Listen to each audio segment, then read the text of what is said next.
Hey y'all, I am back. Sorry I've been MIA for like the last 4 weeks, probably about a month now. A lot has happened, good and bad I'll say, but more good than bad I feel. But as you guys know, I've been on my healing journey. I still am on that healing journey. Last I think we kind of talked about was me being no contact with my narcissistic person. And so I'm going to talk a little bit about what has happened since then, and just kind of life in general. So I'll just start with, as I was going no contact, like I said, I was doing really good. I had, I'm still in my therapy. I still have my support system. I still have everything that was in place, as it was before. My little sister, Christy, she did just recently get married. So congratulations to her. And before that even happened, my narcissistic person had been reaching out, sending videos of us, when we had our good times, and sending messages that are just about, missing our situation, wanting to work things out, wanting to move forward with us. And just, and that had gone on for maybe a week or two. And I would read the messages, but I wasn't responding. I was kind of sending them to my therapist as well, because, just to have somebody to hold me accountable to, like I said, not really engage with the situation. Because like I said, I had planned to go a lot longer with no contact than I actually did. But I'm actually okay with how things have turned out, if that makes sense. So, like I said, videos were sent, kind of the hoovering, and that's kind of what hoovering is. They'll start to see you kind of happy through social media, or, however they, see you without you knowing, or without you like being aware that they're seeing you. But it's called hoovering. So they kind of see you start to be a little bit happy without them, and they see you start to kind of being, kind of moving forward, healing, things of that nature. And more times than not, because it's a control thing with narcissists, they don't like to see you get too far out of their control. And so that's kind of when the hoovering starts. They'll start to send the videos and pictures of the good times to get you to try to remember those and reach out and things of that nature. They'll start to send you the messages about, oh, how we miss you, or I miss you, and I want to work things out. I want to do this. I want to do that. So for a while there, I was doing pretty well. I was holding off strong. And like I said, my sister got married, like 2 weeks ago, I think now. And that night we all kind of got together, celebrated her, and I got a little tipsy. My sister had reached out to him, and it just kind of went from there, guys. So, I was headed home to my house, and he calls me, and I didn't answer initially, but then he texted me and said, if you're on the road, I hope, you make it home safe, be careful, that type of thing. And I text back and I said, you don't care. Stop. You don't care. And so then he called and I answered, and we, had our conversation. We were going back and forth. It got kind of heated. It was just a conversation of, trying to get him to realize what he did, and trying to get him to understand how it hurt me, and, all this and all that. And he was trying to make me understand that, it wasn't this, it wasn't that. He apologized. He, wanted to work things out. Like I said, all the things that, just kind of happen after you realize that you miss somebody, or you, have let something go that you thought you wanted.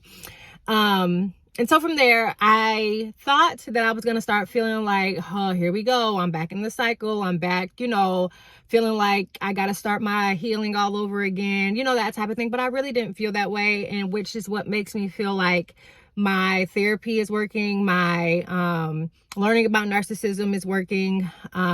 Keeping my support system is working. Because I didn't feel like that. Even the next day I went to go see my therapist, and I told her about the situation, and she was like, well, how do you feel? And I said, well, I don't feel like I'm just like so gung-ho like I usually am. Like, I'm not so like, oh my gosh, okay, he's come back, we're about to figure things out, we're about to work on things, blah, blah, blah, blah, blah, blah, blah. I didn't really feel that way. Now, again, when me and him were talking, I did let him know, like, I don't feel like we need to talk every day, because with him and I, like I said, we have great chemistry. And it's easy for us to talk to one another, and it's easy for us to get off track of, okay, we're taking things slow, or we're, gonna make sure things are right. We can never do that. So not Christmas, over Thanksgiving, I went to Texas with my family, which was amazing. I got to see my favorite uncle. We got to fellowship as a family, enjoy each other's company. And while I was there, me and him talked quite a bit. Again, still keeping in mind, like, I knew that he could switch, because that's just what narcissists do. I knew that his mind could switch at any moment. He feel like, I don't know if I want to do this. I don't, you know what I mean? Like, I knew that, but at the same time, I did enjoy the conversation. And so as we left Houston, that's when things kind of switched, and I felt like he kind of got comfortable, and he kind of, got back into that mode of, I don't know if this is what I want to do. And so that really upset me. But again, I really feel like my therapy and learning about narcissism has really helped me through even that situation, because I didn't feel like, again, like I was upset, and I did, yell at him. I did, get upset, and we argued and things like that. But literally the next day, I was like, Didi, why are you upset? Like, the patterns of narcissism.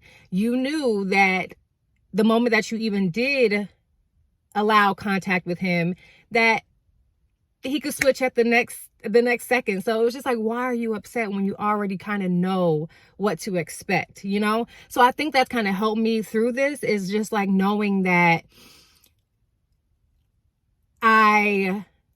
knowing that, like, the patterns, like, that's what really has helped. And so, I was upset that day, but then, like I said, the next day I was fine. And even the next day after that, I did kind of get in my feelings, because I'm just like, like, why did I even, let this person back? Or why did I even, even think about, having conversation with them? But again, at the end of the day, I feel like I'm okay. I feel like I've grown. I feel like I'm just in a better space all around.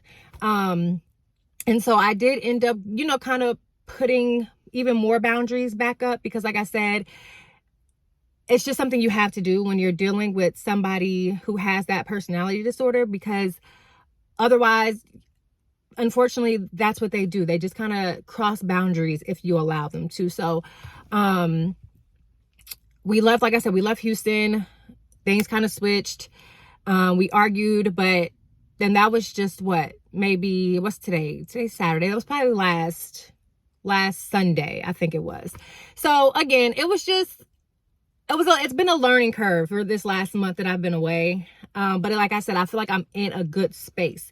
While yes, I feel like I had my hiccups, and I had my moments where I maybe talked too much to him, or reached out, and we shouldn't have been really talking at that time. But I don't feel like I'm just so overly, oh my gosh, heartbroken, because I was unrealistically putting expectations on the situation that I already knew was gonna be different, if that makes sense. I feel like I just messed the whole thing up, but it's okay. But yeah, so I'm in a good space. Him and I are actually trying to get to a place where we can be friends and co-parent. And like I told him, the only way we can even do that is if you stop the lying. Like, I understand your personality disorder. I get it.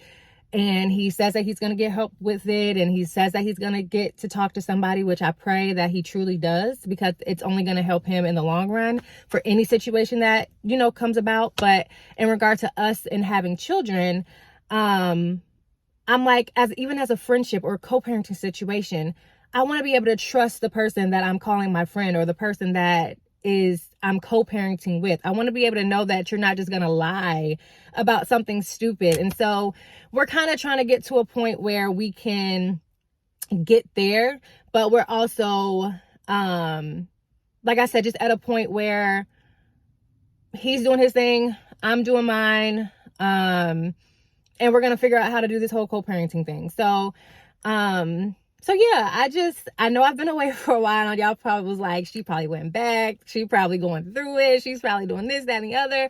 But I had my couple days, but I feel like I literally have had even more good days than I have had bad in this past month that I've been away.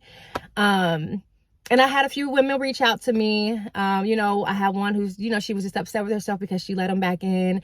And like I told her, I even told her about my situation. I was like, listen, like, I did too, but I feel like I didn't let him back in the way that I usually do. I didn't let him back in with so much trust and so much, oh my gosh, okay, like he's just all about me now. He's just, because I understand narcissistic behavior. You know what I mean? So that's why even when women reach out, I always say, really try to learn about the personality disorder, because once you learn about it, I won't say you're ahead of the game, but it helps you to stay aware, and it helps you to be like, well, if he does switch up, you already just kind of know, like, that's what they do, you know? And that's just kind of what's helped me keep my sanity, I'll say. So, you know, if you're out there and you have let the person back in, I did it myself. But just know that it's going to be okay. I promise you. Like I said in all my other videos, it's a journey. It's not easy. It's literally up and down, highs and lows. And it's just up to you to really set your boundaries and just know what's okay for you, what's not okay for you. And when you do go back, just know what you're up against. Know that it's not going to be this, unless they are truly in therapy, unless they are truly working on themselves, the patterns are usually typically the same. And like I said, I don't know. It's just been good. I was actually kind of happy that I broke no contact in a sense, because it gave me a chance to see where I was truly in my healing and truly in my therapy and truly like just if I'm really healing or if I'm suppressing. And I feel like I am healing, because my mom knows, anybody that knows me knows that typically when I go through heartbreak, I'm out for at least a week, 2 weeks, even maybe 3 weeks. But in this last situation, I literally had a day where I was just like, you know, crying and sad and, you know, judging myself again. But then I literally snapped out of it and was like, no, Didi, you're fine. Like, you have a heart for this person. Like I said, the person on the opposite end typically is genuinely, you know, in the situation because they genuinely want to be there. So it's not easy, and it's okay. You're going to have your moments, but it's all about how you recover from those moments. Are you continuously letting the person, you know, get over on you on your boundaries, or are you holding, you know, true to those, or are you really standing your ground on certain situations? So, like I always continue to say, it's not easy, guys. If you go back, it's okay. Do not judge yourself. Just figure out what made you go back. Figure out how you can keep that from happening again, and then implement that boundary and really try to stick to it. And like I always say, get into therapy, get your support system together, and make sure you read up on the personality disorder. Those 3 things have truly helped me in my journey. And at first I wanted to hate him. I wanted to, I did block him out of everything. Just because, again, for me, it helps me to kind of distance myself from the situation, and it helps me to, keep myself from wanting to reach out, keep myself from, like, now he's home in Indiana.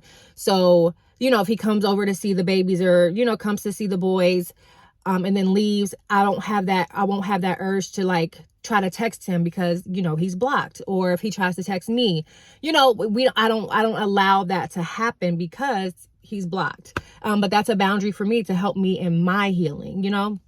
So you just have to kind of figure out what you need for yourself, what helps you, and just kind of, like I said, stick to it and push through it. And it's an ugly journey. But once you know, kind of figure out things and get through things, everything starts to get better. You start to feel better. You start to handle it better. And I don't hate him. I wanted to, but I was like, there's no point. You know, it's going to only hinder my healing.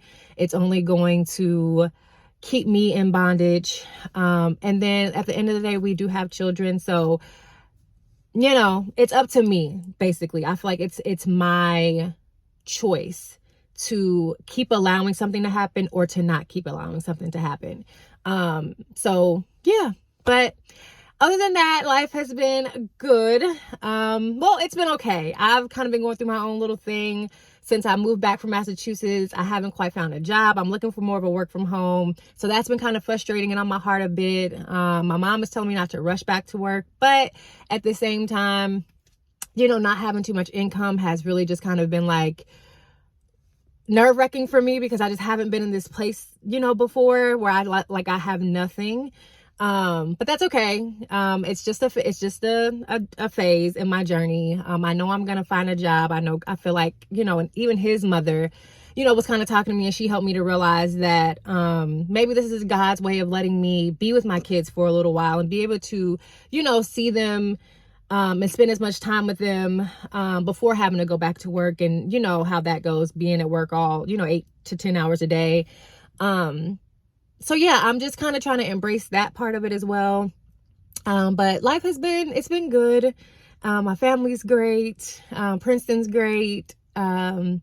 Yeah, so again, like I always say, if you ever need me, I have been off of social media for a little bit, and I kind of plan to be off of it until I get my life together. But if you ever, you know, leave a comment, or if you do reach out on social media, I have been kind of checking it just a little bit, just to see if anybody has reached out in regard to like narcissism and their situation.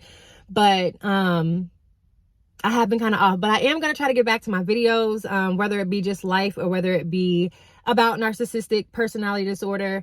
But I'm going to try to be more consistent like I was before. So look out for more videos. Again, drop anything in the comments about what you want to talk about, or if you want to hear more about something that maybe you experienced, and maybe I can kind of share my experience. But other than that, I hope you guys had an amazing holiday. Christmas is coming up. I hope that's amazing for you. And yeah, I will see you guys on the next video. But yeah, bye.